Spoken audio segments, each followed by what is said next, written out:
मोठमोठ्या व्यक्ती होऊन गेल्या, ज्या महिलांनी आपलं क्षेत्र गाजवले।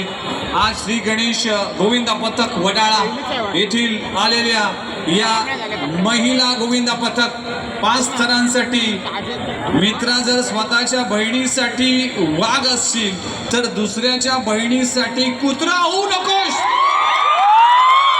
घडूया पूर्ण शिवरायांच्या स्वप्नातील महाराष्ट्र, थांबू सारे एकत्र, हैवानांना परतंत्र, मिळू देऊ आपल्या आया बहिणींना पुन्हा शिवरायांच्या काळातील स्वतंत्र। महिला गोविंदा पथक एक जोरदार तालियां बजाएं। हमारी शौर्य का छोरों से कम है क्या?